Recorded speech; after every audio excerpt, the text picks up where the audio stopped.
श्रीमातृपितृचरणकमलेभ्यो नमः। श्रीगुरुचरणकमलेभ्यो नमः। गुरुर्ब्रह्मा गुरुर्विष्णु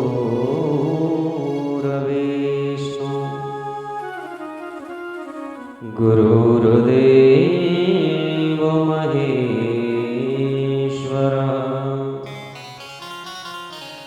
गुरुर्साक्षात् परब्रह्म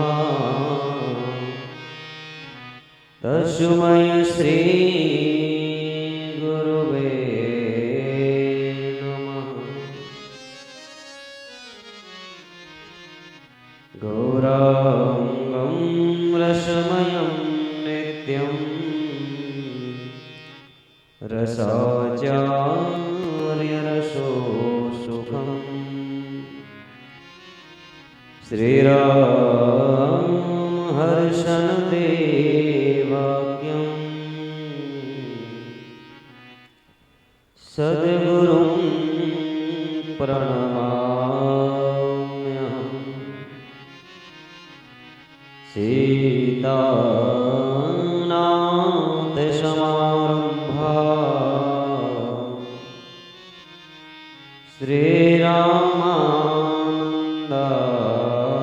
श्रीरामानन्दार्यमध्यमा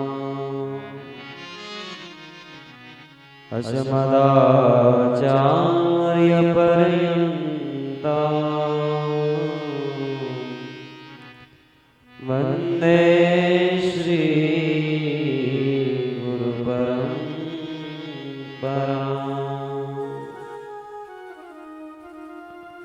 बंसी विभूषितकरानवनीरदाभा पीताम्बरान्दरुणबिम्बफलादरोष्ठा पूर्णेन्दुसुन्दरमुखादरविन्दनेत्रा कृष्णात् परं किमपि तत्त्वं न जाने। जय जय श्री राधारमण जय जय नवल किशोर जय गोपी चित चोर प्रभो जय जय माखन चोर। खल बल दल बलवाहन जब चले नए गोगा तो अपने श्रीमुख से कहो प्रभु जय श्री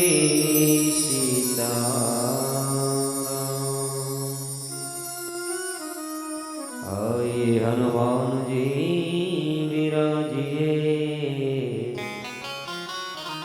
कथा गयमति अनुसार प्रेम सहित आसन धरिए आइए पवन कुमार आइए पवन कुमार।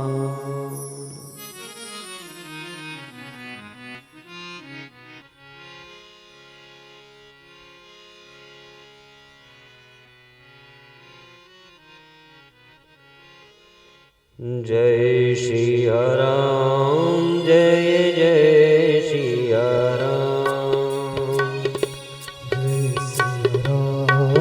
जय जय श्री राम जय श्री राम जय जय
बोलिए वृंदावन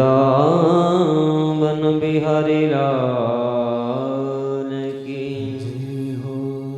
श्रीमद्भागवत महापुराण की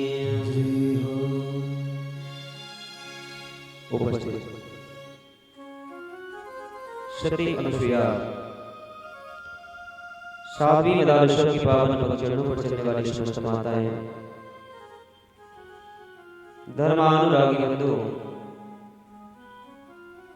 ग्रामवासियों एवं इस कथा के आयोजक श्री घाघरे जी, शह परिवार, मंचस्थ समस्त ब्राह्मण समाज,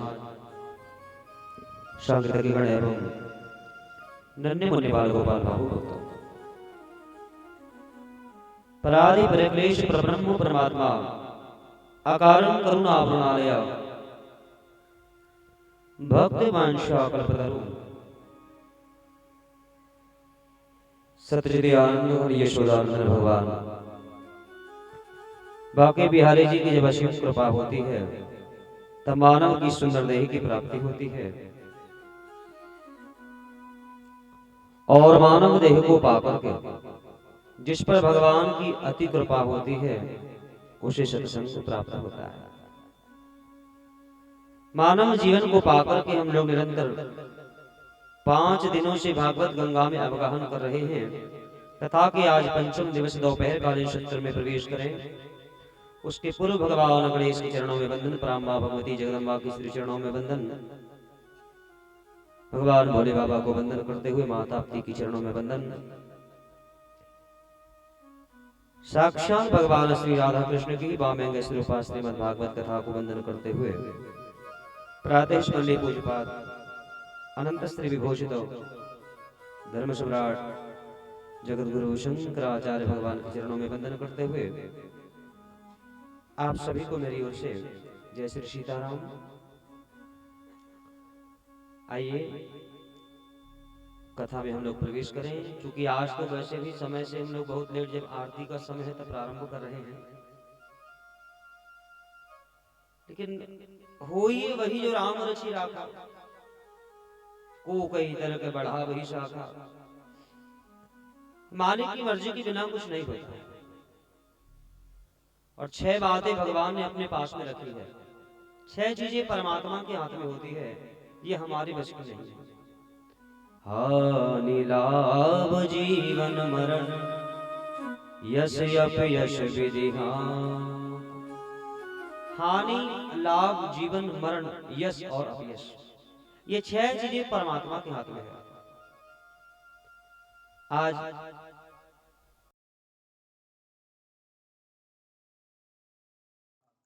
समय पूर्ण हुआ, अब भगवान अपने चरणों में स्नान लें। ऐसी योग कामना परमात्मा से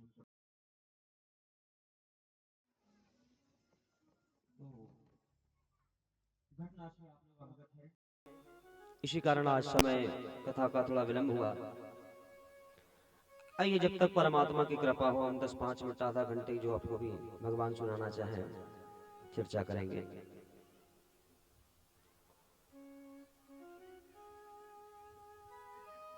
रात्रि की सत्र में आप लोगों ने श्रवण किया, भगवान का प्राकट्योत्सव मनाया गया। जन्म हुआ है भगवान का भादव मास कृष्ण पक्ष की अष्टमी तिथि को, परंतु उत्सव मनाया गया 9वीं तिथि को। क्यों? क्योंकि भाई देखो, भगवान का जन्म कब हुआ? रात के ठीक 12 बजे। और जन्म कहां हुआ? मथुरा के जेल खाने में। अब रात 12 बजे भगवान का जन्म हुआ, यहां से निकाल करके वसुदेव जी महाराज गोकुल ले गए पैदल। पहुंचते तक उनको लगभग 4 बज गया। 4 बजे लाला को वहां रखा है और लाला को वहां रख करके जो भगवान की योग माया है उस योग माया को लेकर के आए हैं। और जैसे ही योग माया को लेकर के आए, आकर जेल खाने में योग माया ने रोना प्रारंभ किया है।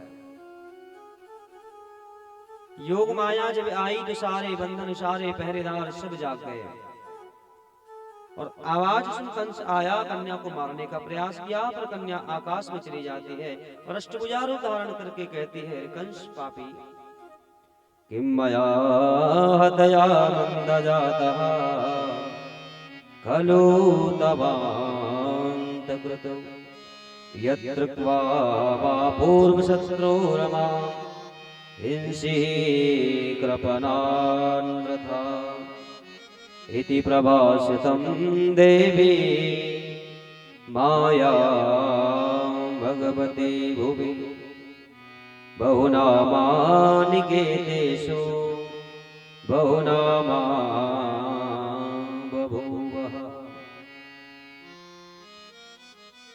पापी कंस, मुझे मारने से तेरा क्या होगा? अरे तेरा काल तो जन्म ले चुका है। आकाशवाणी सुना और कंस घबरा गया। इतनी पहरेदार, इतनी सब सेवक में लगा रखा है, ये कैसे निकल करके भाग गया? अब विचार कर रहा है बैठ करके। और इधर भगवान गोकुल में मां जसोदा के यहाँ रोना प्रारंभ किए।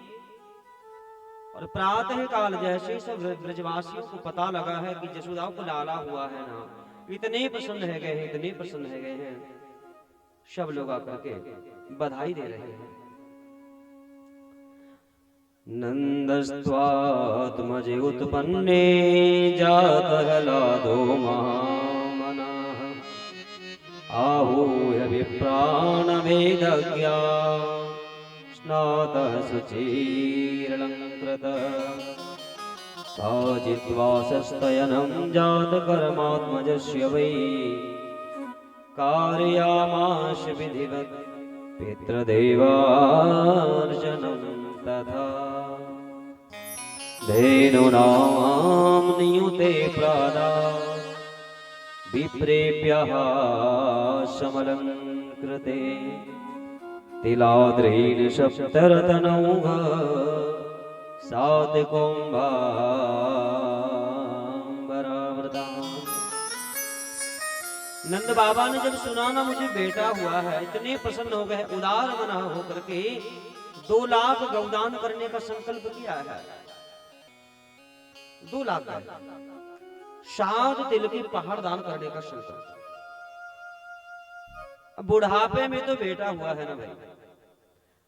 और देखो दान करने में मैया जसोदा भी पीछे नहीं है। हाँ, मैया जसोदा भी दोनों हाथों से लुटाए जा रही है।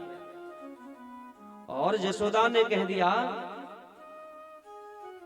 आज मेरा भले ही सब कुछ लुट जाए, आज मेरा सब कुछ चला जाए, पर मेरे द्वार से आज कोई नाराज होकर के न जाए। सब आशीर्वाद दो मेरे लाला को।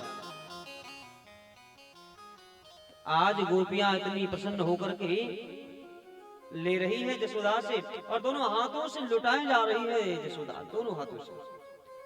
किसी ने तो जसोदा के गले का हार तक मांग लिया। जो गले में हार पहनी है ना, चंद्रहार दे दिया निकाल करके। आज इतनी प्रसन्न है, दोनों हाथों से लुटा रही है। किसी ने चंद्रहार मांगा, किसी ने धन मांगा, किसी ने घर मांगा, किसी ने गौ मांगा, सब दे दिया। एक गोपी बड़ी उदास बैठी। अचानक जसोदा की नजर पड़ी। जसोदा ने कहा, बहन तू उदास क्यों बैठी है, तुझे भी कुछ चाहिए क्या? गोपी ने कहा, रहने दे जसोदा, मैं जो मांगूंगी ना तू नहीं दे पाएगी। जसोदा ने कहा, बहन मांग तो दे। अरे आज मेरा महल मांगेगी ना, मेरा महल भी तुझे दे दूंगी। उदास मत बैठा, देख लाला का जन्म हुआ है, मांगा चाहिए। गोपी ने कहा, अरे रहने दे जसोदा, मैं जो मांगूंगी ना तू नहीं दे पाएगी। अरे बहन मांग तो दे, क्या चाहिए तुझे? और बार-बार कहने लगी, बहन मांग तो दे। तो गोपी ने कहा, एक काम कर जसोदा, तू मुझे ये लाला ही दे दे। अब जसोदा ने कही, पापा ये लाला जन्म की खुशी में ही सब लुटाया है, तू लाला ही मांगने लगी। देख मैंने कहा था ना जो मांगूंगी तू नहीं दे पाएगी। जसोदा ने कहा, बहन बुढ़ापे में तो मुझे बेटा हुआ है, वो भी तू मांगने लगी, और कुछ मांग लेना। गोपी ने कहा कि नहीं, मुझे लाला ही चाहिए, और हमेशा के लिए मत देना, थोड़ी देर में अपनी गोद में खिला लूं, फिर वापस दे देना। हाँ, ये ठीक है। और लाला को दिया है गोपी को। आज जैसे ही लाला को दिया ना गोपी इतनी प्रसन्न हो गई है, लाला को लेकर के नाचने लगी गोपी। और लाला को लेकर के नाच रही है और गाने भी लगी। हाँ, नंद घरा नंद भयो जय कन्हैया लाल की। नंद घरा नंद भयो जय कन्हैया लाल की। नंद घरा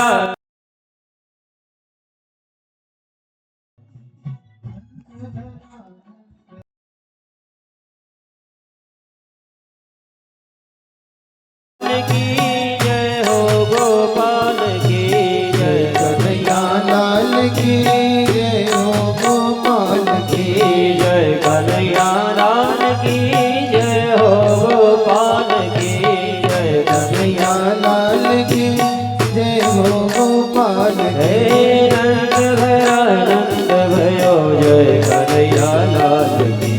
नंद घरा नंद भयो जय कन्हैया लाल की।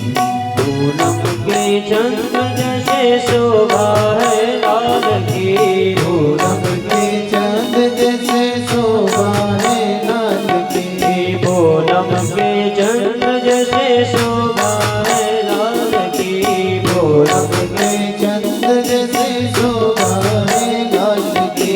हाथी दिनी घोड़ा दिनी और दिनी पाल की। हाथी दीदी घोड़ा दीदी और दीदी पाल की। हाथी दिनी घोड़ा दिनी और दिनी पाल की।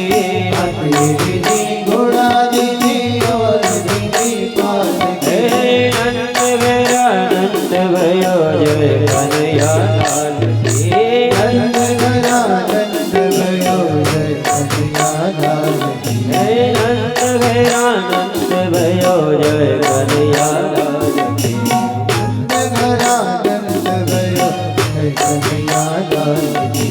यशोदा ने लाला जायो जय कन्हैया लाल की।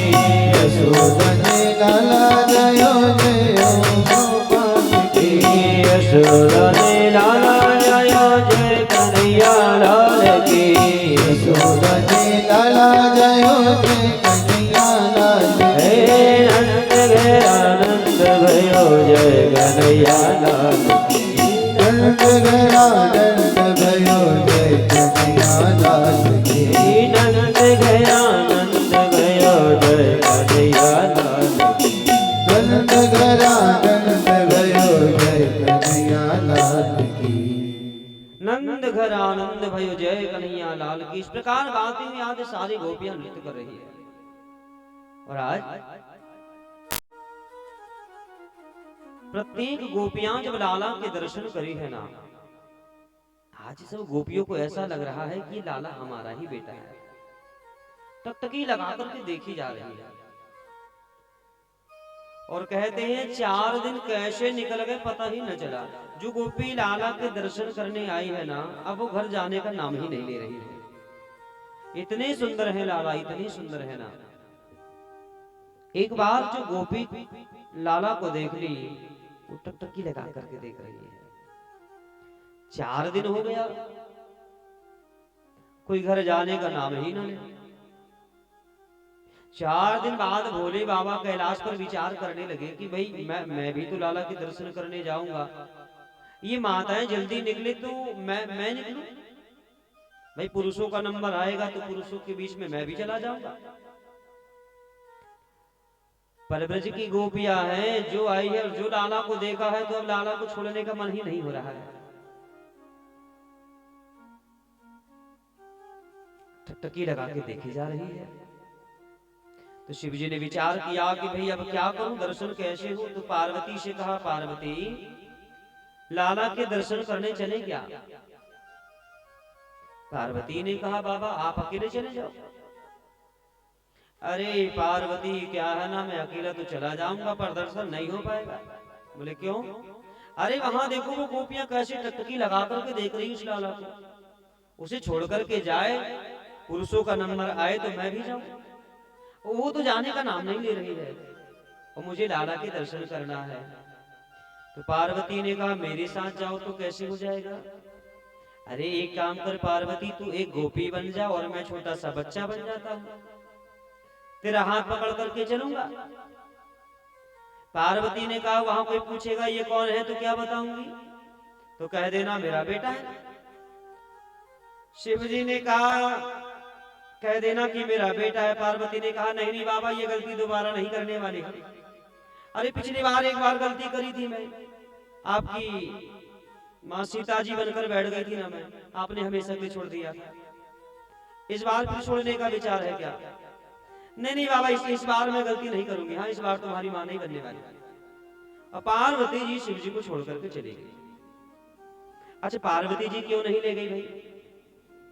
पार्वती जी भी बदला ले रही है। हाँ, पिछले जन्म में यही राम भगवान कन्हैया जी जब राम जी बन करके आए थे ना, तो भगवान शिव अकेले अकेले दर्शन करने चले गए। काग भुसुंडी संग हम दो, मनुज रूप जानई नहीं गो। अगले जन्म में यही भगवान शंकर काग भुसुंडी जी के साथ गए, पार्वती न ले गए। तो आज पार्वती ने विचार किया भाई मैं क्यों नहीं जाऊं तुम्हें। आज मैया पार्वती जी अकेली गोपी बन करके चली गई। माँ पार्वती जी को किसने ना रोका, क्योंकि अभी सारी माताओं का नंबर चल रहा था। अब शिव ने विचार किया भाई दर्शन तो मुझे भी करना है, कैसे करूं? तो छोटे से बच्चे बन गए। अब बालक बन करके पीछे पीछे पार्वती के चले। तो पार्वती जी को तो किसी ने नहीं रोका। शिव जी को सेवकों ने कहा बालक कहां जा रहे हो, चलो बाहर निकलो। शिव जी को हाथ पकड़ के बाहर किया। तो शिव जी ने कहा कि भैया वो जो जा रही है ना, वो मेरी माँ है, उसके पास जा रहा है। पार्वती ने सुना, पीछे देखा, भोले बाबा बालक बन करके। पार्वती ने सेवकों से कहा कि भैया झूठ बोल रहा है, मेरी तो शादी तक नहीं हुई। अब सेवकों ने कहा झूठ बोलता है बालक, निकल यहां से। और पकड़ा हाथ शिव जी का और कर दिया बाहर। अब शिव जी ने विचार किया भाई बालक वाली योजना तो काम नहीं आई, क्या करें? लेकिन आया हूं दर्शन करने, तो भाई दर्शन तो करके रहूंगा। हाँ, अब की बार भगवान शंकर एक ज्योतिषी बन गए, पंडित जी बन गए। और पंडित जी बन करके पहुंचे द्वार पर। एक दासी ने कहा अरे जसोदा मैया, द्वार पर कोई बाबा आया है मांगने वाला। जसोदा ने कहा ले जाओ उसको, फल फूल दे करके आ जाओ, कुछ दक्षिणा भी दे देना, लाला हुआ है घर में। अब दासी गई, एक थाल में फल फूल रख लिया, भोजन रख लिया, और एक थाल में सोने चांदी के आभूषण रख लिया, दक्षिणा रख लिया, और कहा बाबा ये लीजिए। शिवजी ने कहा कि मुझे ये भिक्षा नहीं चाहिए, मैं तो जसोदा के लाला के दर्शन करने आया हूँ, मुझे लाला के दर्शन कराओ। दासी गई, अरे जसोदा बाबा कह रहा है कि वो तेरे लाला के दर्शन करने आया है, वो भिक्षा नहीं दे रहा है। जसोदा ने कहा भिक्षा कम देती होगी ना, इसलिए बहाने बना रहा है। एक थाली में और दक्षिणा रख ली। अब दो थाली में दक्षिणा रख लिया, दो थाल में फल फूल भोजन रख लिया। कहा बाबा ये लीजिए। शिव ने कहा कि मैं कहा ना कि मुझे भिक्षा नहीं चाहिए, मैं तो लाला के दर्शन करने आया हूँ, मुझे लाला के दर्शन कराओ। और जैसे ही कहा लाला के दर्शन कराओ, दासी दौड़ करके गई। दासी ने कहा अरे जसोदा मैया, बाबा मान नहीं रहा है, बाबा कह रहा है वो तेरी लाला के दर्शन करने आया है।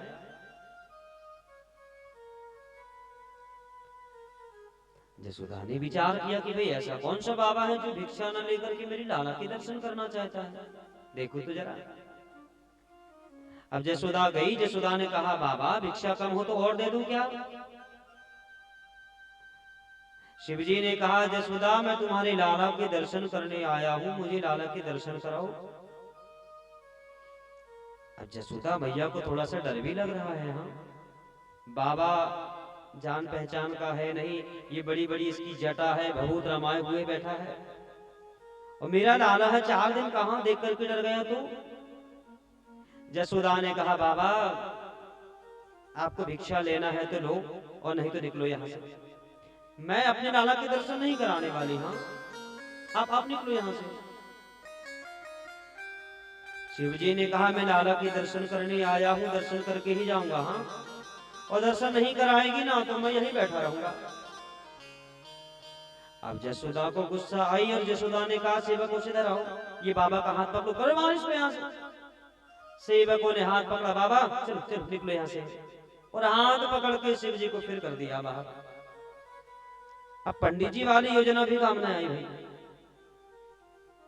और इधर पालने में भगवान मुस्कुरा रहे हैं। अब भगवान को मुस्कुराते हुए देखा तो शिव जी ने कहा वाह प्रभु, मैं इतनी दूर से चल करके आया हूं दर्शन करने, और आप यहाँ मुस्कुरा रहे हो। पर हाँ, मैं भी दर्शन करने आया हूं ना, तो दर्शन करके ही जाऊंगा। हाँ, कब तक दर्शन नहीं दोगे आप? शिव जी बैठ गए। अब भगवान ने विचार किया, भाई शिव जी इतनी दूर से आए हैं, दर्शन तो देना चाहिए ना। पर देखो समस्या ये है ना, 4 दिन का बच्चा बोल भी नहीं सकता है। 4 दिन का बच्चा तो बस एक ही काम कर सकता है भाई, भूख लगेगी तो रोएगा, ठंडी लगेगी तो भी रोएगा, गर्मी लगे तो भी रोएगा, बस रोने का काम कर सकता है बच्चा। तो भगवान भी यहाँ पालने में रोना प्रारंभ कर दिए, और जैसे ही रोना प्रारंभ किए जसोदा मैया घबराई, भागी, और जसोदा मैया लाला को उठा करके अपना स्तनपान कराने लगी। सोचा भूख लगी होगी, रोता होगा। अब भगवान ना तो दूध पी रहे हैं ना तो चुप रहे हैं। अच्छा, भूख लगी होती तो दूध पीते भाई, रोए जा रहे हैं। अब जसोदा मैया घबरा गई, भैया अच्छा मेरे लाला को क्या हो गया। तभी एक दासी दौड़ करके आई, और दासी ने कहा अरे जसोदा एक बात बोलूं? हाँ हाँ बोल। अरे मुझे तो ऐसा लग रहा है वो जो अभी बाबा आया था ना, उस बाबा ने जादू कर दिया तेरे लाला पे। और देख आंगन में बैठा है, मन ही मन मंत्र भी पढ़ रहा, उसके होंठ हिल रहे हैं, यही से दिख रहे हैं। वो लगता है बाबा बैठे बैठे मंत्र मार रहा है। एक काम कर जसोदा, उसको जल्दी ले आ, लाला के दर्शन करा दे, और नहीं तो वो दर्शन करे बिना चला गया तो तेरा लाला हमेशा रोते रहेगा। अब तो मैया घबरा गई, हाँ हाँ लगता है उसी बाबा की नजर लगी है मेरे लाला को। दौड़ करके जसोदा मैया गई, और जसोदा मैया ने जाकर के कहा बाबा बाबा किसी को नजर लगी हो तो आपको उतारना आता है क्या? जसोदा ने जैसे कहा किसी को नजर लगी हो उतारना आता है क्या? शिव जी ने कहा कि भाई यही तो मेरा काम है झाड़ फूक करने का, यही तो काम करता हूं मैं, किसे लगी है नजर बता जरा। जसोदा ने कहा बाबा मेरे 4 दिन के बच्चे को ना न जाने किसकी नजर लग गई है, जरा चलो ना, चल कर देखो ना। अब तो शिव जी इतने प्रसन्न हो गए, चल जरा देखूं कैसी नजर लगी है उसे। और मैया हाथ पकड़ करके शिव जी को लेकर के आई। अब शिव जी आए, इधर पालने में भगवान रो रहे हैं। जैसे ही भगवान शिव जी ने लाला का दर्शन किया ना, तो भगवान शिव जी ने, भगवान कन्हैया ने रोना बंद कर लिया। जैसे ही रोना बंद किया तो जसोदा समझ गई भैया ये बाबा तो बड़ा जादूगर लग रहा है। यहाँ देख अभी अभी मेरे लाला पर कोई झाड़ फूक किया नहीं, मंत्र नहीं मारा, और मेरा लाला चुप गया। ये तो कोई बड़ा जादूगर बाबा लग रहा है। बढ़िया बिठाया भगवान भोले बाबा को, जलपान कराया, दुग्धपान की व्यवस्था करी, फलहार की व्यवस्था करी। अब शिव जी ने ऐसे लाला का दर्शन किया, भगवान ने रोना बंद कर दिया। तभी एक दासी ने कहा जसोदा ये बाबा तो मुझे बड़ा जादूगर लग रहा है, ये बाबा से पूछना, ये ज्योतिषी भी जानता है कि हाथ की रेखा देखता है क्या? बोले अपने लाला का हाथ तो दिखा ले इसको, कैसा होगा पूछना जरा इससे। जसोदा ने कहा कि बाबा किसी को नजर लगी हो तो तुम्हें उतारना आता है क्या? शिव जी ने कहा किसकी हाथों की रेखा देखना है? तो बोले मेरे लाला की हाथ देखकर बताओ ना कैसा होगा। अब मन ही मन शिव जी ने सोचा भाई जो सारे संसार का भाग्य बनाता है उसका भाग्य भला मैं क्या देख सकता हूँ, पर चलो उसी बहाने एक बार भगवान को छूने का भी मौका मिल जाएगा। तो कह दिया हाँ हाँ हाथ की रेखा भी देखता हूँ, जरा मेरे लाला की हाथ की रेखा देखकर बताओ ना कैसा होगा। तो शिव जी ने कहा ला भी देता हूं, जरा लाला को मेरी गोद में दे। और मैया ने लाला दिया है शिव जी को। जैसे ही गोद में शिव जी ने लाला को लिया, इतने प्रसन्न हो गए हैं ना शिव जी, भाव विभोर होकर के शिव जी का मन प्रसन्न हो गया। अब हाथों को अपने हाथ पर रखा और भगवान शिव जी लाला का हाथ देखने लगे। हाथ देख करके कहा कि मैया तुम्हारा लाला इतना सुंदर होगा, इतना सुंदर होगा, इतना सुंदर होगा ना, एक बार जो इसको देख लेगा ना वो टकटकी लगाकर देखते रह जाएगा, इसको इतना सुंदर होगा। मैया बड़ी प्रसन्न हो गई।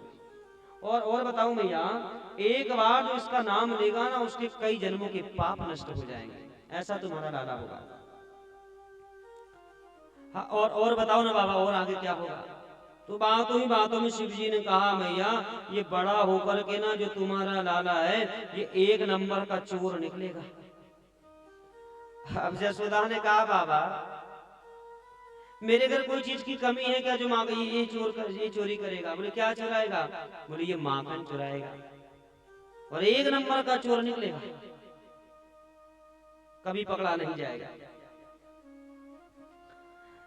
जसोदा ने कहा बाबा तुम भी बड़ी मजाक करते हो। हाँ, अरे मेरे यहाँ 9 लाख गाय लगती है और जिसके यहाँ 9 लाख गाय दूध देती है उसके घर का बच्चा माखन चुराएगा क्या? हाँ, इतनी सारी गाय मेरे घर लगती है, कहाँ मेरा बेटा चोरी करने जाएगा? शिवजी ने कहा देखो जसोदा ये माखन तो चुराएगा लेकिन माखन के साथ साथ एक चीज और चुराएगा। क्या? ब्रजे वसंतम नवनीत चौरम गोपांगनानां च यदुकुल चौरम अनेक जन्मार्गित पाप चौरम चौराग्रगण्यम पुरुषम नमामि।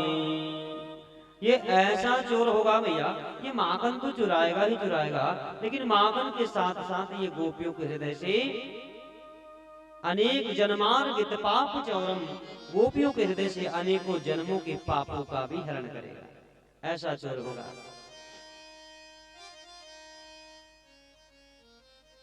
अब और आगे बताओ ना बाबा क्या होगा? तो शिव जी हाथ देख कर कहते हैं मैया बड़ा बड़ा होकर के ना ये बड़ा राजा बनेगा मैया, और इसका जो महल होगा ना वो सोने का महल।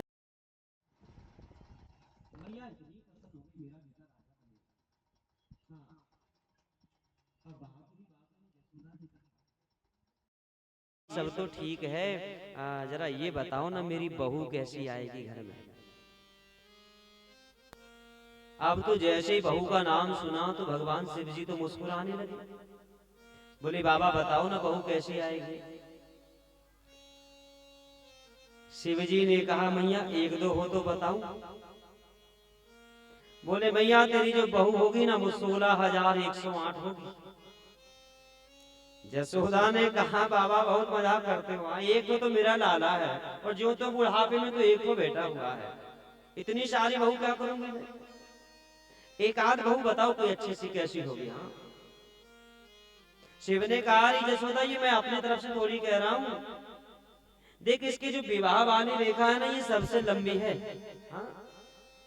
इसकी तो 16,108 होगी बहू।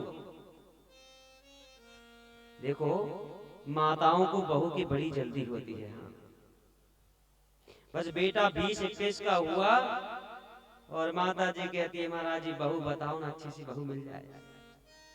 बस 20-21 का हुआ बहू आ जाए, बहू आ जाए, बहू आ जाए, और भले ही 4 दिन बाद ही बहू झाड़ू मार के घर से निकाल दे, पर बहू की बड़ी जल्दी होती है। हाँ, अभी 4 दिन का है बेटा और बहू की आ गई भैया को।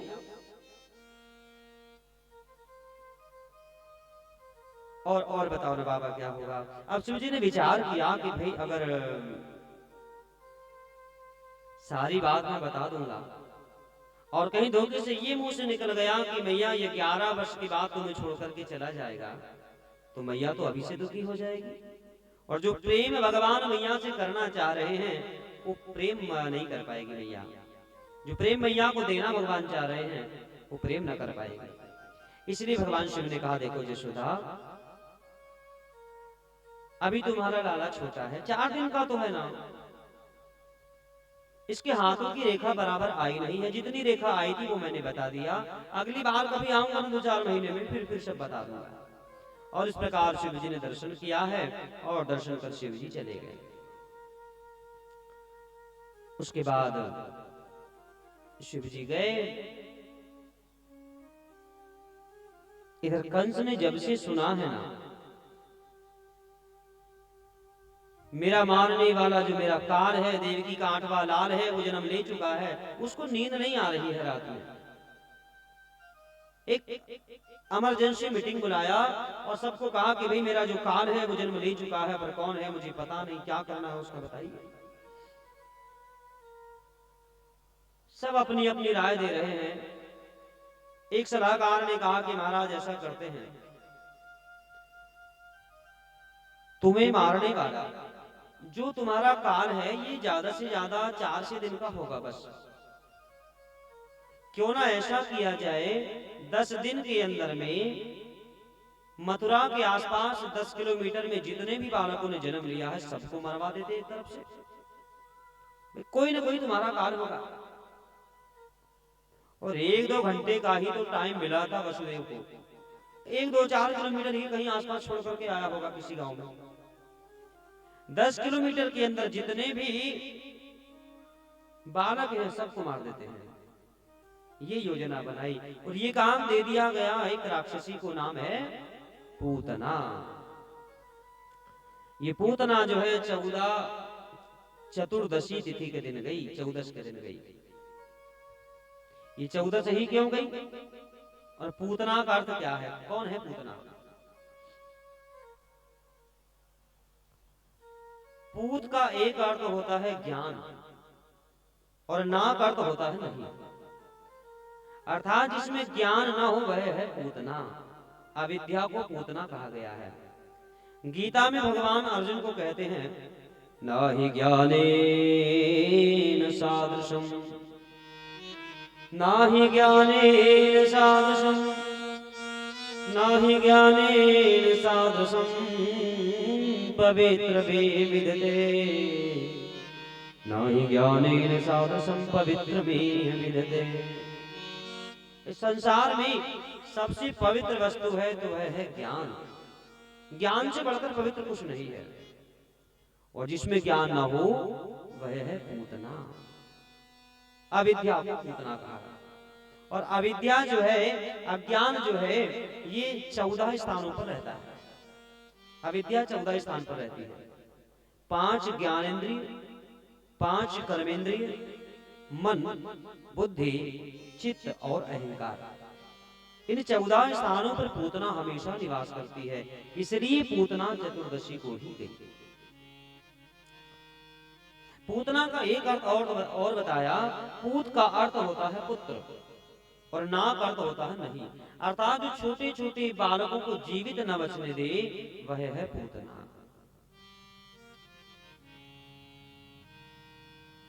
गोपान गोकुल रक्षाया निरूप्य मथुरां गता, नन्दः कंसस्य वार्षिक्यं करं दातुं कुरुद्वः।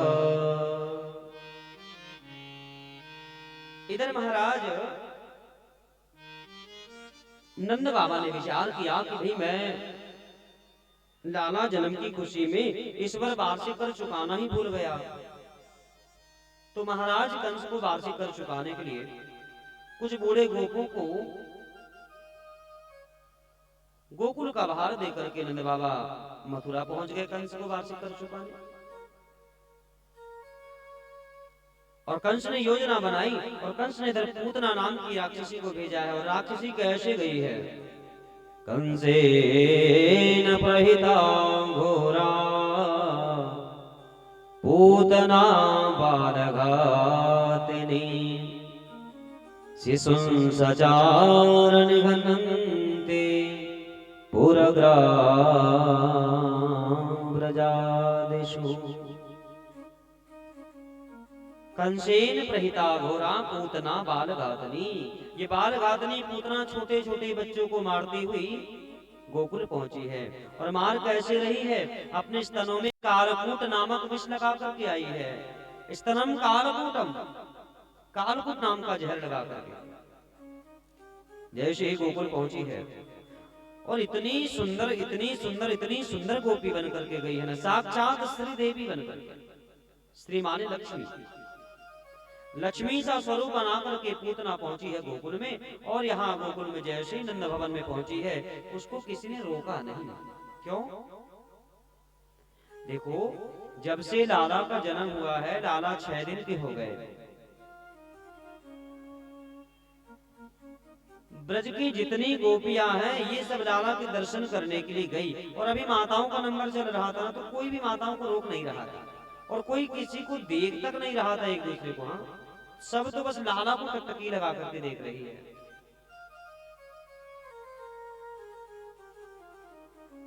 पूतना सीधी पहुंची है जहां लाला पालने में सो रहे हैं। और अभी अभी मैया जो है लाला को सुला करके गई थी। लाला जागे और लाला खेलने लगे। पूतना ने मौका पाया, लाला अकेला सो रहा है, क्यों ना मैं कमरे में चली जाऊं और जाकर के इसको अपना स्तनपान कराऊंगी, दूध पिलाऊंगी। स्तनों में जहर लगा है, जहर पिएगा मर जाएगा। मौका पाया और पूतना पहुंच गई सीधी पालने के पास। अब जैसे ही पालने के पास पहुंची ना, तो कहते हैं पूतना को देख करके भगवान ने आंखें बंद कर लिया। तो भाई आंखें बंद क्यों किया? अलग अलग संत यहाँ अलग अलग बात रखते हैं, भगवान ने आंख क्यों बंद किया। एक संत कह रहे हैं आंखें भगवान ने बंद इसलिए किया, भगवान कहते हैं निर्मल मन जन सो मोहि पावा, निर्मल मन जन सो मोहि पावा, निर्मल मन जन सो मोहि पावा, निर्मल मन सो मोहि पावा, मोहि कपट छल छेदना भावा, मोहि कपट छल छेदना भावा। जय सिया राम, जय जय सिया राम, जय सिया राम, जय जय सिया राम, जय सिया राम, जय जय सिया राम, जय सिया राम, जय जय सिया सिया राम। भगवान कहते हैं निर्मल मन जन सो मोहि पावा, मोहि कपट छल छेद न भावा। जो निर्मल मनुष्य मेरी शरण में आता है, वह ही मुझे प्राप्त कर सकता है। अच्छा, ये पूतना निर्मल मन से आई है क्या? नहीं, अरे अंदर कपट भरा हुआ है, स्तनों में जहर लगा करके आई है ना, जहर पिएगा और मर जाएगा। अंदर कपट भरा है, इसलिए भगवान ने विचार किया कि ये मुझे नहीं प्राप्त कर सकती, इसलिए भगवान ने आंखें बंद कर लिया। दूसरे संत ने कहा कि नहीं नहीं भाई, आंखें बंद इसलिए नहीं किया, आंख इसलिए बंद कर रहे हैं। दूसरा संत ने दूसरा कारण बताया। भगवान कहते हैं सन्मुख होहि जीव मोहि जब ही, सन्मुख होहि जीव जब मोहि, सन्मुख होहि जीव मोहि जब ही, सन्मुख होहि जीव जब मोहि, जन्म कोटि अगनाथ उधवहि, जन्म कोटि अगनाथ उधवहि। जय सिया राम, जय जय सिया राम, जय सिया सिया राम, जय सिया राम, जय सिया राम, जय जय सिया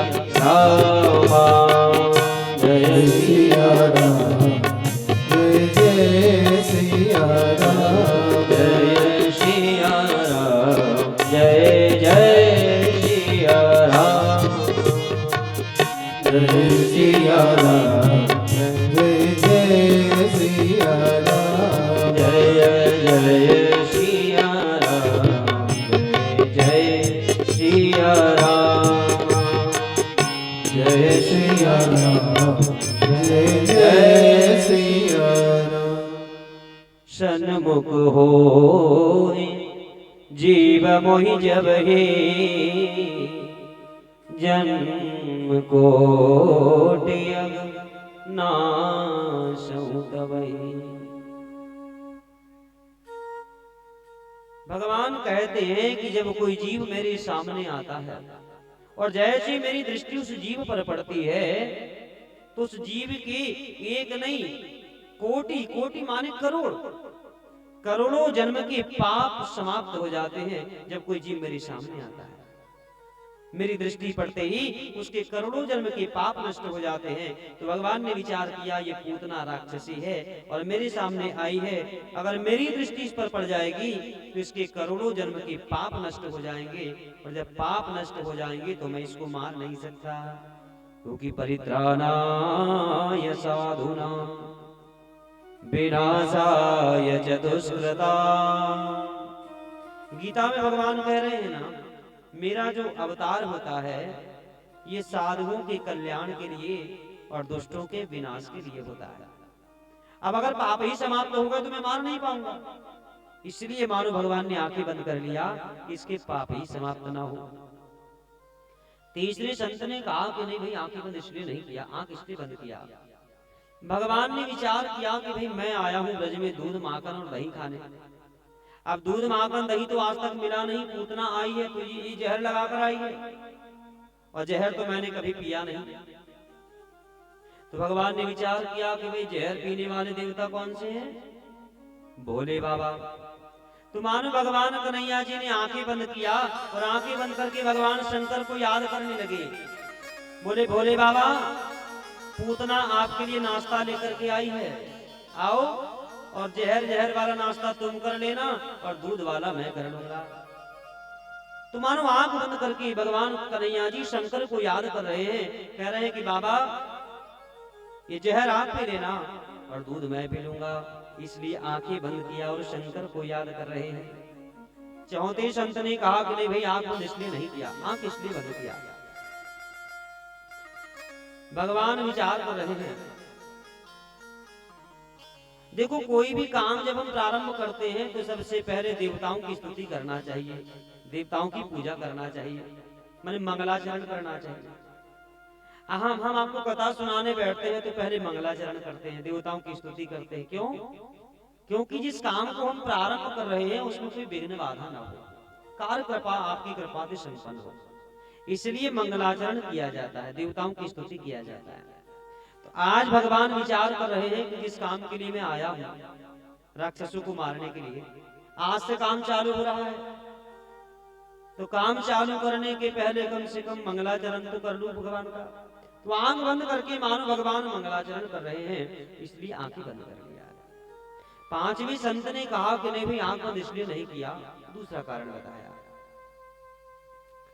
आंखें बंद भगवान ने इसलिए किया, भगवान ने विचार किया ये पूतना राक्षसी है, पापनी है, कंसेन प्रहिता घोरा पूतना बाल घातनी, ये छोटे छोटे बालकों को मारने वाली है, हत्यारी है, ये पापनी का क्या मुंह देखना। अरे इससे अच्छा तो आंख बंद कर लिया जाए, पापनी है इसलिए भगवान ने उसका मुंह नहीं देखा, आंख बंद कर लिया, इसलिए आंखें बंद किया। छठवें संत ने कहा कि नहीं आंख बंद इसलिए नहीं किया, आंख इसलिए भगवान बंद कर रहे हैं। भगवान विचार कर रहे हैं ये पूतना मुझे जहर पिलाने आई है, लेकिन जहर के साथ साथ ये दूध भी तो पिलाएगी, और दूध कौन पिलाता है बच्चे को? माँ।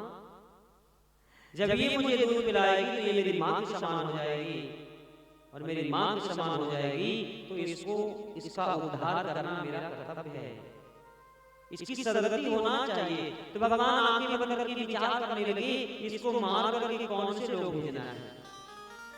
देखो मेरी पहले से ही 3 मां, रोहिणी मैया, जसोदा मैया और देवकी मैया, और मेरे पास 3 ही लोग हैं। हाँ, विष्णु लोक, बैकुंठ लोक और गौ लोक। तो ये 3 लोग हैं और 3 मां पहले से बैठी है। रोहिणी मैया को विष्णु लोक दे दूंगा, देवकी मैया को गौ लोक दे दूंगा और जसोदा मैया को विष्णु लोक दे दूंगा। अब एक को बैकुंठ, एक को गौ लोक और एक को विष्णु लोक दे दूंगा। अब ये चौथी मां आई, इसको कहां भेजना है मार करके? इसकी कौन सी गलती हो? इसलिए मारने के पहले भगवान विचार कर रहे हैं कि मार कर किस लोक इसको भेजना है। वो इसलिए आपके अंदर लगी है। सातवें संत ने कहा कि मेरे आंख दृष्टि नहीं किया, आंख से भगवान बंद कर रहे हैं। भगवान ने विचार किया, कोई भी व्यक्ति मेरे दर्शन सहज में नहीं कर सकता है। जन्मांतरे भवेद पुण्यम तदा भागवतम लभे। कई जन्मों के जब पुण्य उदय होते हैं तब जाकर के तो भगवान की कथा सुनने का अवसर मिलता है। तो भगवान के दर्शन करने के लिए कितने पुण्य चाहिए? तो भगवान विचार कर रहे हैं कि इस जन्म में तो कोई अच्छा काम इसने किया नहीं है, शायद पूर्व जन्म में कोई अच्छा काम किया होगा जो आज मेरे दर्शन का इसको मौका मिलेगा। तो मानो आंख बंद करके भगवान पूतना के पूर्व जन्म को देख रहे हैं, इसने क्या पुण्य किया था जो आज मेरे दर्शन का मौका मिला। इसलिए आंख बंद करके भगवान उसके पूर्व जन्म को देखने लगे। 8वें संत ने कहा कि मेरी आंख में दृष्टि नहीं किया, आंख से भगवान बंद कर रहे हैं। भगवान विचार कर रहे हैं, जो भगवान का विराट स्वरूप है, उस विराट स्वरूप में भगवान के जो 2 नेत्र हैं, उसमें एक नेत्र है सूर्य और दूसरा नेत्र है चंद्रमा। विराट स्वरूप में सूर्य और चंद्र भगवान के 2 नेत्र हैं।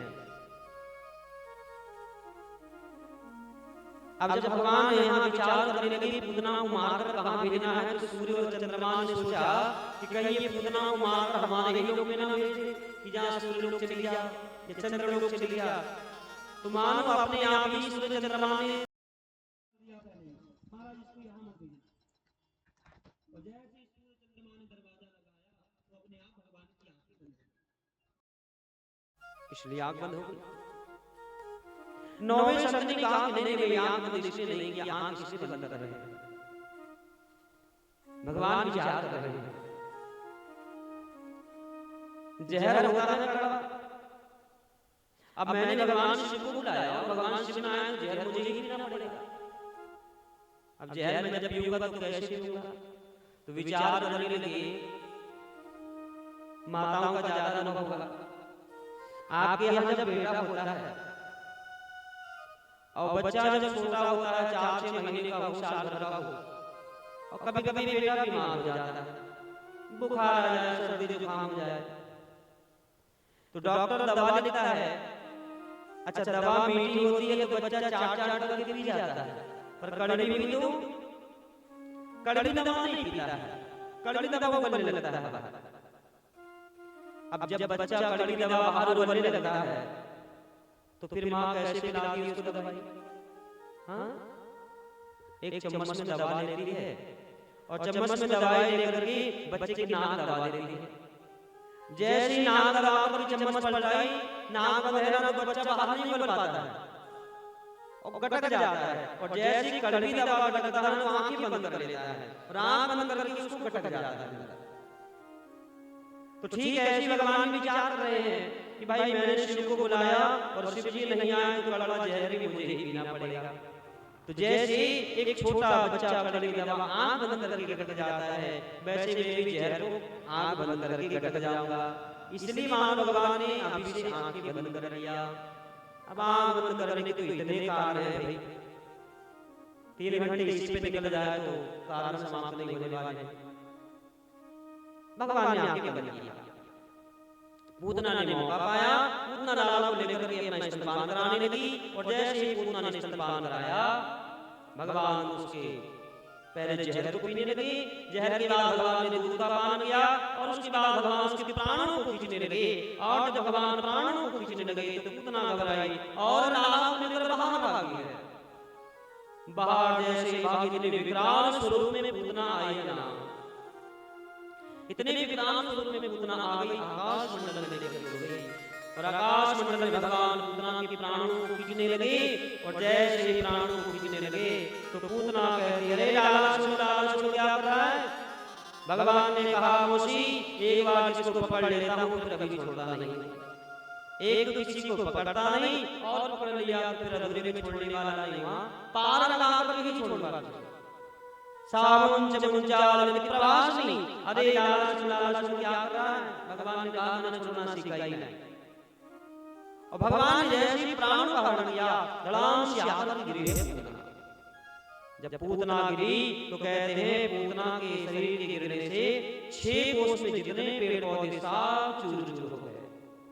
ये पूतना की लंबाई 6 कोस की थी। एक कोस होता है 3 किलोमीटर का, तो 6 3 18 किलोमीटर लंबी थी। हाँ, यहाँ से सीधी मुल्ताई, इतना विशाल शरीर था उसका।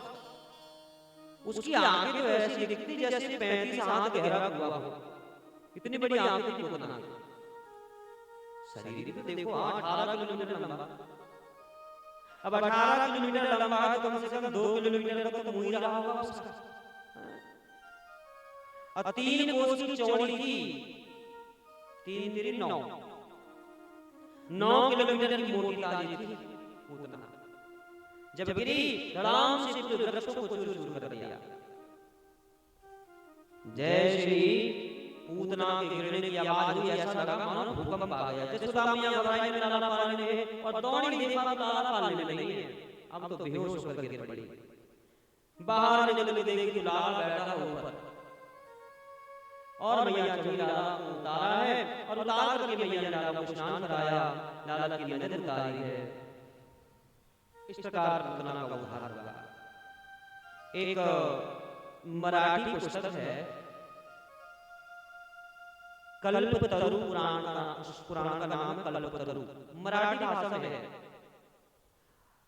उस पुराण में प्रमाण दिया ये पूतना कितना जहर लगा करके आई थी।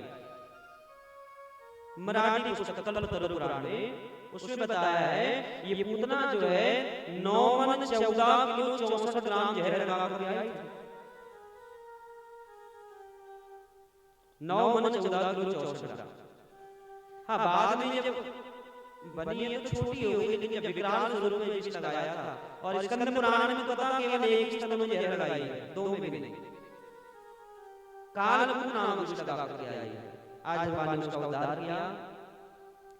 नंद बाबा वापस आए, बासी कर चुका करके फिर पूतना के शरीर को काट काट करके चिता बनाई है और चिता बना करके उसका अग्नि संस्कार किया।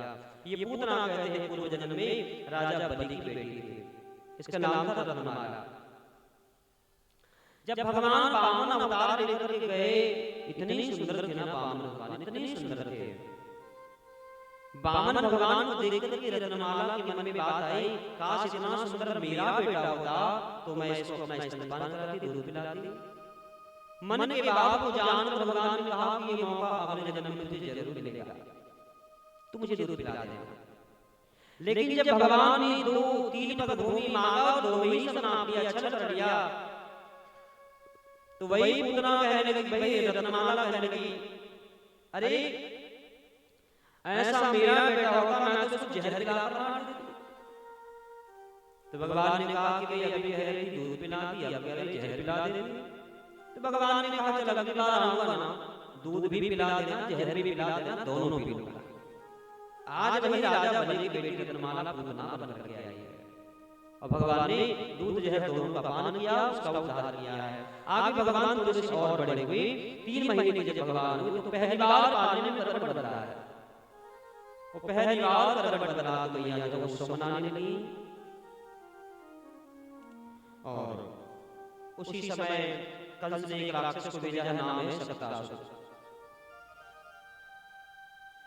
एक पालने के नीचे, एक बैलगाड़ी के नीचे पालना डाल करके मैया लाला को सुला दी। लाला सो रहे थे। उसी समय सतराज नाम का दैत्य आया और विचार किया कि मैं बैलगाड़ी पर बैठकर अपना वजन बढ़ाऊंगा, मेरे वजन से बैलगाड़ी टूट करके लाला पे गिर जाएगी और ये लाला मर जाएगा। परंतु हुआ उल्टा, खेलने खेलने में भगवान ने एक लात मारी बैलगाड़ी पर और बैलगाड़ी उड़कर आकाश में चली गई। जैसे ही बैलगाड़ी नीचे गिरने लगी, राक्षस नीचे हो गया, ऊपर बैलगाड़ी हो गई, और जैसे ही राक्षस के ऊपर बैलगाड़ी गिरी, तुरंत उसके प्राण हो गए, प्राण निकल गए। भगवान ने उसका उद्धार कर दिया। ये सब शास्त्र जो है कहते हैं पूर्व जन्म में हिरण्याक्ष नाम की राक्षस का पुत्र था, इसका नाम था उत्कच। ये उत्कच जो है ये बड़ा मोटा राजा था, बड़ा बलवान था, और इसको अपने बल का बड़ा अहंकार था। एक बार ये लोमश ऋषि के आश्रम में गया और लोमश ऋषि के आश्रम में जाकर के वहां के पेड़ पौधे सब उखाड़ दिया, पूरा बगीचा उजाड़ दिया। नाराज होकर के लोमश ऋषि ने उसको श्राप दिया था, आज से तू देह रहित हो जाएगा, राक्षस हो जाएगा। क्षमा मांगने लगा तो कहा, चाक्षुष मनवंतर तक तेरा जो शरीर है वह वायुमय रहेगा। चाक्षुष मनवंतर के बाद वैवस्वत मनवंतर आएगा, उसमें भगवान 28 वें द्वापर युग में कृष्ण अवतार लेकर के आएंगे और वहां पर भगवान के द्वारा तेरा उद्धार हो जाएगा। आज वही हिरण्याक्ष का पुत्र उत्कच लोमश ऋषि की श्राप से शक्तासुर नाम का दैत्य बना और भगवान ने उसको मार करके उसका उद्धार किया। आगे एक राक्षस और भेजा है कंस ने, नाम है तृणावर्त। हवा तूफान बनकर के आया और भगवान को लेकर के आकाश में उड़ गया। भगवान ने जोर से उसका गला दबाया, जैसे ही गला दबाया सांस नहीं रुक गई और सीधे आकर के चट्टान पर गिरा है। जैसे ही चट्टान पर गिरा उसके प्राण निकल गए, उसके शरीर से दिव्य ज्योति निकली और भगवान के चरणों में समाहित हो जाती है। उसका भी भगवान ने उद्धार कर दिया। परीक्षित ने प्रश्न किया, गुरुदेव ये तृणावर्त कौन था? तो सुखदेव जी महाराज कहते हैं, राजन पूर्व जन्म में पांडु देश का एक राजा था जिसका नाम था सहस्त्राक्ष। ये सहस्त्राक्ष जो है ये भगवान नारायण का बड़ा अच्छा भक्त था और एक बार घर परिवार सब कुछ छोड़ करके ये नर्मदा नदी के किनारे गया और नर्मदा जी के तट पर अपना आश्रम बना कर रहने लगा। वहीं पर भजन संध्या पूजन आदि से करता है। एक दिन है पूजन करने बैठा था और वहां से दुर्वासा ऋषि निकले। तो राजा सहस्त्राक्ष ने दुर्वासा ऋषि को प्रणाम नहीं किया, वो पूजन में बैठा था। ये देखकर के दुर्वासा ऋषि को बड़ा क्रोध आया, एक महात्मा को प्रणाम नहीं कर सकता, जा मैं श्राप दे देता हूं, आज से तू राक्षस हो जाएगा। क्षमा मांगी तो कहा, कृष्ण के द्वारा तेरा उद्धार होगा, मुख से निकली हुई वाणी वापस नहीं हो सकती है, राक्षस तुझे बनना पड़ेगा। और इस प्रकार पांडु देश के राजा सहस्त्राक्ष को दुर्वासा ऋषि का श्राप लगा और वह तृणावर्त नाम का राक्षस बना है। आज भगवान ने उसका उद्धार कर दिया। आगे की कथा ऐसी है, कुछ दिन बाद गर्गाचार्य महाराज आए, नंद बाबा ने निवेदन किया नामकरण करने का। तो गर्गाचार्य ने दोनों लालाओं का नामकरण किया। गर्गा पुरोहितो राजन यदुना सोमातपा ब्रजं जागानन्दस्य वसुदेव प्रचोदितात्। श्री गर्गाचार्य महाराज आए और गर्गाचार्य महाराज ने निवेदन किया, महाराज आप मेरे लाला का नामकरण करो। अब नामकरण में उत्सव नहीं किया। कंस कई प्रकार के राक्षस भेज रहा है, उसे पता न लग जाए कि ये वसुदेव का पुत्र है। इसलिए एकांत में गौशाला में उनका नामकरण किया गया। अयं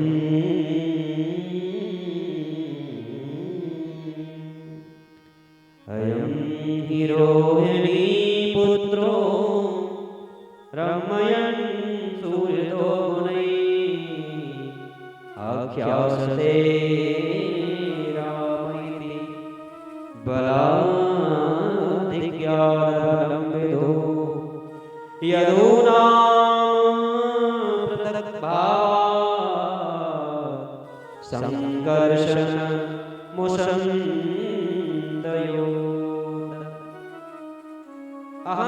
रोहिणी पुत्रो। बोले महाराज ये जो यशोदा की गोद में है ना, ये असल में यशोदा का नहीं, ये रोहिणी का लाला है। क्योंकि माँ यहाँ थोड़ी चालाकी कर लिया, अल्टी पल्टी करके बैठी थी कि बाबा ज्ञानी होगा तो पहचान जाएगा, परीक्षा के लिए। गर्गाचार्य जी महाराज ने कहा, हम ही रोहिणी पुत्रो, यशोदा की गोद का जो लाला है ये रोहिणी का है, और जन्म नक्षत्र के अनुसार मैं इसका नाम राम रखता हूँ। रोहिणी की लाला का नाम राम रखा, परंतु लोग इसे राम नहीं कहेंगे, तो इसे लोग बलराम कहेंगे। बोले क्यों? अरे इसमें इतना बल होगा कि इसके बल को कोई तोड़ नहीं सकता है, अतुलित बल होगा, इसलिए लोग राम की जगह बलराम कहेंगे। बोली बलराम जी महाराज की। बड़े लाला का नाम रखा है बलराम। और संकर्षण के द्वारा देवी की गर्भ से निकाल करके रोहिणी के गर्भ में डाला गया, तो एक नाम संकर्षण भी होगा। बड़ा होकर के हर मुसल धारण करेगा तो अंदर भी नाम होगा, ऐसे कई नाम होंगे। उसके बाद आई बारी छोटे लाला की। इनके नाम अनेक अनूपा, इनके नाम अनेक अनूपा, मयन प्रकाश स्वामी अनुरूपा, इनके नाम अनेक अनूपा। अरे महाराज इसका तो मैं क्या नाम लूंगा, इसके तो पहले ही कई नाम हो चुके हैं। आसन परनाष्टयोगृहणो युगंतनु शुल्को रक्तस्तथापीत इदानीं कृष्णतागता शुल्को रक्तस्तथापीत इदानीं कृष्णतागता। बहुनि सन्ति नामानि, बहुनि सन्ति नामानि, रूपाणि च सुदृश्यते, गुणकर्मानुरूपाणि तान्यहं वेदनो जना। इनके तो कई नाम पहले से हो चुके हैं, और हर कलम में इनका एक विशिष्ट अवतार होता है, हर कलम में अलग अलग वर्ण होता है। कभी रक्त वर्ण के होते हैं, कभी पीत वर्ण के होते हैं, और अभी जो वर्ण है ना वर्तमान में, ये कृष्ण वर्ण है, कृष्ण माने सांवला। ये सांवला होने के कारण का नाम है कृष्ण रखा हूँ। बोली कृष्णचंद्र भगवान की। तो लाला का नाम कृष्ण रखा है। नाम कृष्ण है, लेकिन भाई सब लोग कृष्ण नहीं कहते हैं। हाँ, इन्हें कोई कनुआ कहता है, कोई लाला कहता है, कोई गोविंद कहता है, कोई माधव कहता है। जिसको जो नाम अच्छा लगता है ना, वही नाम लेकर के पुकारते हैं। कोई कहे गोविंद, कोई गोपाला, कोई कहे गोविंद, कोई गोपाला। मैं तो कहूँ सावरिया बांसुरिया वाला, मैं तो कहूँ सावरिया गोपाला,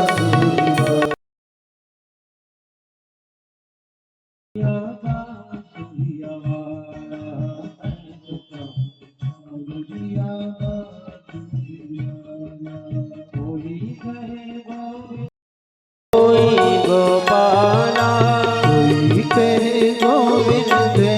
कोई गोपाला, कोई कहे गोविंद, कोई गोपाला, कोई कहे गोविंद, कोई गोपाला।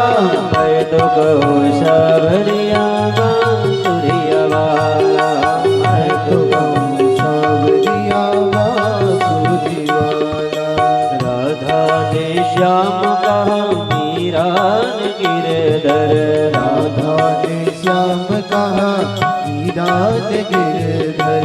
द्रौपदी ने कृष्ण कहा खूब जान नटवर।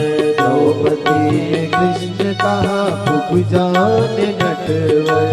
राधा ने श्याम कहा मीरा ने गिरधर।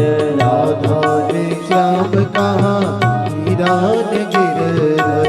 द्रौपदी ने कृष्ण कहा खूब जान नटवर। द्रौपदी ने कृष्ण कहा खूब जान नटवर।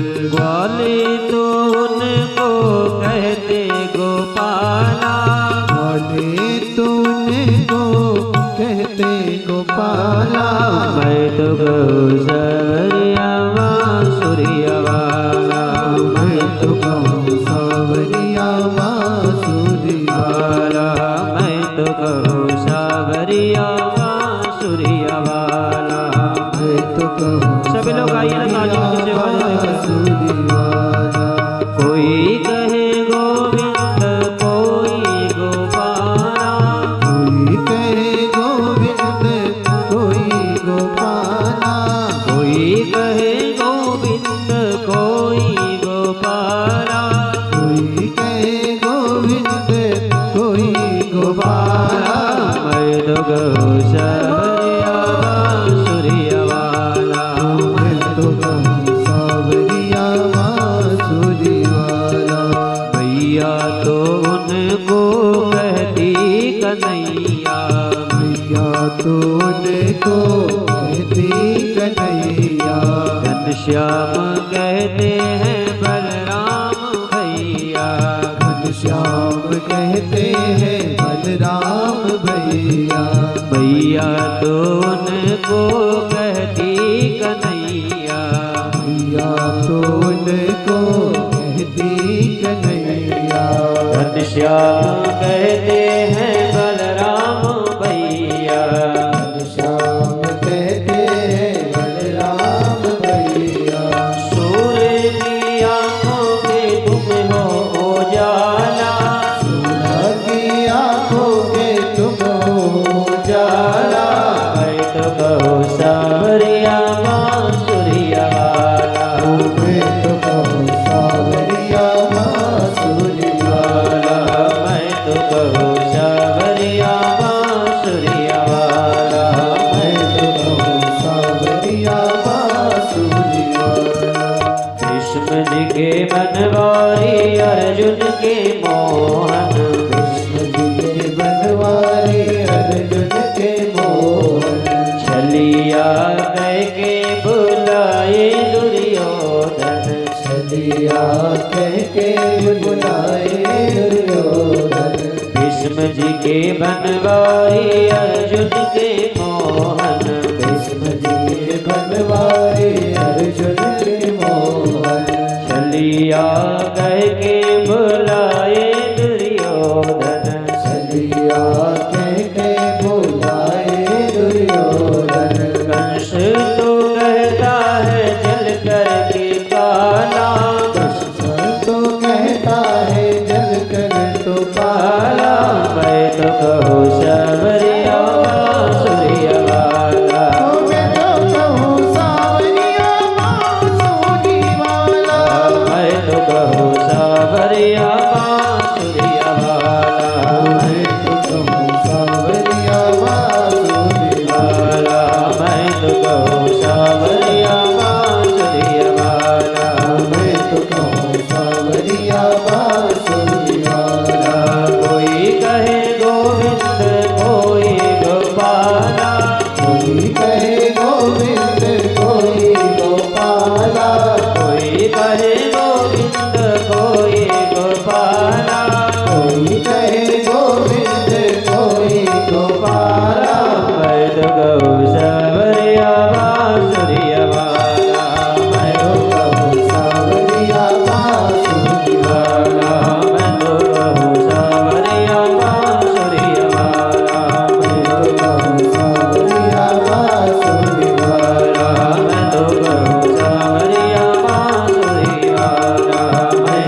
भगवान का नामकरण संस्कार हुआ और उसके बाद आगे की जो कथा है हम लोग रात्रि के सत्र में श्रवण करेंगे। रात्रि ठीक 8 बजे आप लोग पुनः पधारिए। चूंकि अभी कथा लेट करेंगे तो फिर आप लोग रात में लेट आओगे। आज की कथा को यही विराम करें। शिष्य चर्चाएं रात्रि ठीक 8 बजे से हरी इच्छा। सभी लोग 8 बजे पुनः पधारे। आइए कथा विराम करते हैं। सभी लोग आरती के लिए खड़े हो जाएं। बोलिए वृंदावन बिहारी लाल की जय। हरि ओम। चंद्रमा मनुष्यो जात शक्यो सूरजो अजायत श्रोत्राद् वायुश्च प्राणश्च मुखाद् मृगजायत। इदगुं भवे प्रजननं मे अस्तु दशवीरगुं सर्वगणगुं स्वस्तये आत्मसनि प्रजासनि पशुशनि लोकसन्न्यभयसनि अग्निः प्रजां बहुलां मे करोद्वन्नं पयोरेतो अस्माशु दत्त।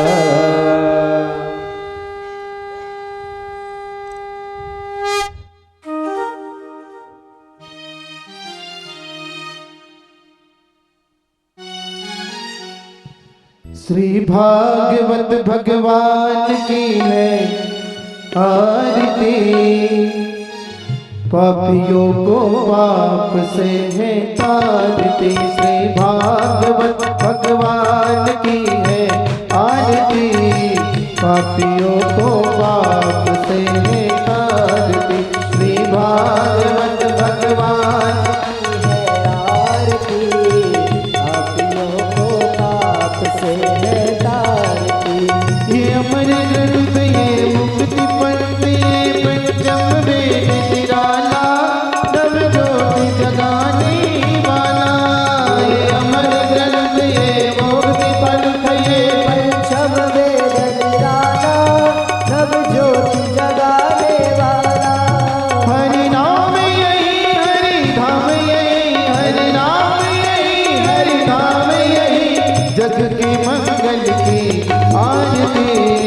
पापियों को पाप से तारती। श्री भागवत भगवान की है आरती।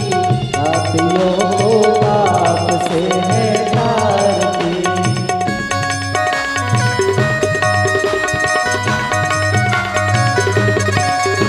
सभी लोग भाव से तालियों की सेवा देते हुए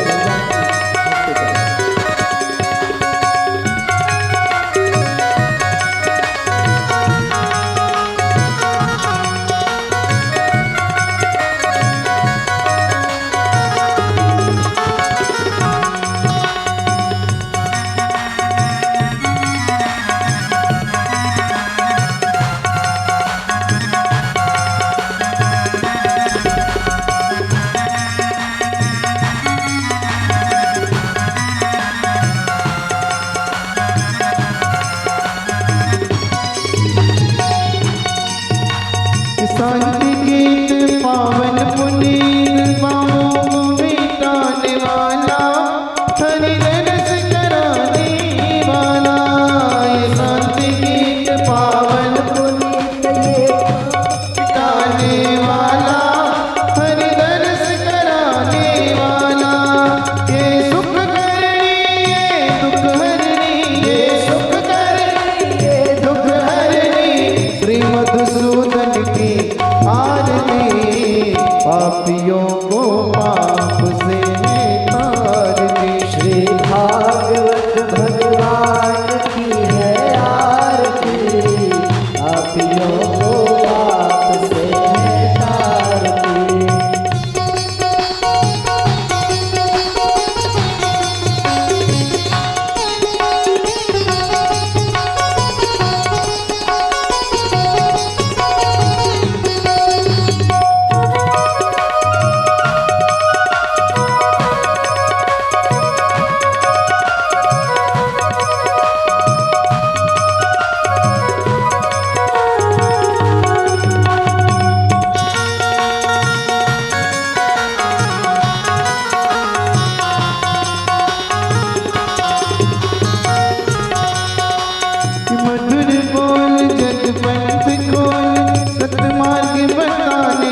वशीकरणं वा देवादिवन्दनं वा आत्मादिवन्दनं वा हरे ओं यतनेन यतमयजन्तदेवस्तानि